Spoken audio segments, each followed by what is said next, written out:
আর একটা খবরে দেখলাম যে নিফটি এবছর অর্থাৎ ভারতের স্টক মার্কেট এবছর 14% গেইন করবে যদি ভারত আমেরিকা সম্পর্ক স্বাভাবিক হয়। আর অস্বাভাবিক হয়ে গেলে মার্কেট পুরো কোথায় যাবে কেউ কিছু বলতে পারছে না।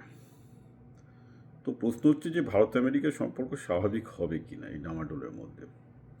এটা খুব জটিল প্রশ্ন। প্রশ্নটা এই জন্য জটিল যে মাগা বেস, যে বেসের ওপর বেস করে মানে ট্রাম্প ক্ষমতায় এসছে, সেটা ভারতের একদম ভক্তকুলের মতো, একদম অন্ধ, হোয়াইট খ্রিশ্চান সুপ্রিমাস্ট। এরা ভারতকে দু চোখে সহ্য করতে পারে না, সোজা কথা সোজাভাবে বলাটাই বেটার। বাকি কিন্তু যারা আমেরিকার পলিটিশিয়ান, সেটা রিপাবলিকান হোক বা ডেমোক্র্যাট হোক, আমেরিকান যারা ব্যুরোক্র্যাট, তারা অবশ্যই চাই ভারতের সাথে ভালো সম্পর্ক হোক। কিন্তু মাগা বেস, এটা আবার বলছে একটা মানে হোয়াইট খ্রিশ্চিয়ানরাই সবচেয়ে সুপিরিয়র, তারাই আমেরিকা বানিয়েছে, এই ধারণায়, এই ভুল ধারণায় যারা বিশ্বাস করে, মেক আমেরিকা গ্রেট অ্যাগেন যাকে মাগা বলি, দে আর দ্য মেন প্রবলেম।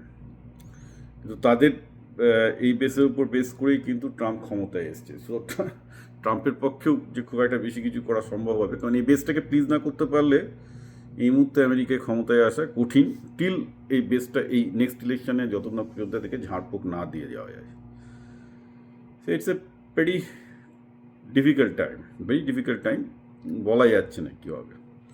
কারণ যেটা হয়েছে, এরা দেখছে কি হঠাৎ করে, মানে ব্যাপারটা হচ্ছে লাস্ট 30 বছরে যেটা ওরা হঠাৎ করে দেখলো যে যেসব পজিশানে আগে আমেরিকান, আগে কী হতো, আগে সব সিও মানে হোয়াইট আমেরিকান হবে, ডাক্তার সব হোয়াইট আমেরিকান হবে, মানে ভালো ভালো চাকরি আমেরিকার, ভালো ভালো লিডারশিপ পজিশন, ভালো ভালো গাড়িগুলো সব আমেরিকানরা চালাবে।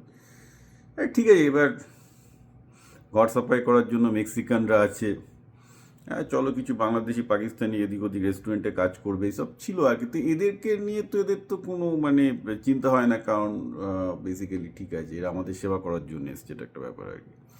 তো ওরা যখন দেখছে যে যে ভারতীয়রা নেতৃত্ব পজিশনে সব জায়গায় চলে গেছে এবং ব্রাউন চামড়া সব জায়গায় নেতৃত্ব দিচ্ছে, ইন্ডিয়ানদের ওপর প্রচণ্ড রাগ, আর সেই রাগটা ভারতের উপর অ্যাজ এ কান্ট্রি হিসেবে চলেছে। কোথায় ইন্ডিয়ানরা এখানে খেটে ভালো কিছু করেছে, তার জন্য ভারতের সাথে আমেরিকার সম্পর্ক ভালো হবে, তার বদলে এখন পুরো ভারতের বিরুদ্ধে, ভারতীয়দের বিরুদ্ধে সরাসরি একটা কামান দাগা হচ্ছে। তো এখন সমস্যা হচ্ছে এইটাই যে I don't know, I mean, what's going to happen, but this is not really going to end very nicely, যেটা মনে হচ্ছে। যদি না মাগা বেস ভালোভাবে ডিফিটেড না হয়, আমি কোনো ভালো দেখতে পাচ্ছি না। তাছাড়া ইন্ডিয়ানরাও যেখানে সংঘবদ্ধ হয়ে রাজনৈতিক কোনো ভয়েস তুলছে রেসিজমের এগেনস্টে, তাও নয়। কারণ অধিকাংশই ইন্ডিয়ানই খুব গুরুত্বপূর্ণ পদে আছে, অনেকেই গুরুত্বপূর্ণ পদে আছে। এবার সেখান থেকে তারা যদি এখন মানে ক্ষমতাসীন পার্টির এগেনস্টে বলা শুরু করে, পশ্চিমবঙ্গের তৃণমূলের বিরুদ্ধে বললে বা ভারতের বিজেপির বিরুদ্ধে বললে আপনার যা হাল হবে, এখানকার যারা তাহলে সিও ফিও আছে তাদের পজিশনই হয়তো চলে যাবে। তাতে কী দরকার বাবা, এখান থেকে রিটায়ার করে কোনো একটা ক্যারিবিয়ান আইল্যান্ডে ভালো করে রিটায়ারমেন্ট করবো, এই হচ্ছে এখন ইন্ডিয়ানদের এখানকার মেন্টালিটি। সুতরাং আদৌ কিছু ভারত আমেরিকার সম্পর্ক কী করে ভালো হবে আমারও জানা নেই। হ্যাঁ, ট্রাম্প হারলে অবশ্যই হবে, ট্রাম্প হারবেও, কিন্তু সমস্যা হচ্ছে যে ট্রাম্প হারা পর্যন্ত ওয়েট করবে কি না, ওরা ওয়েট করতে করতে কত ড্যামেজ করবে, আই ডোন্ট নো।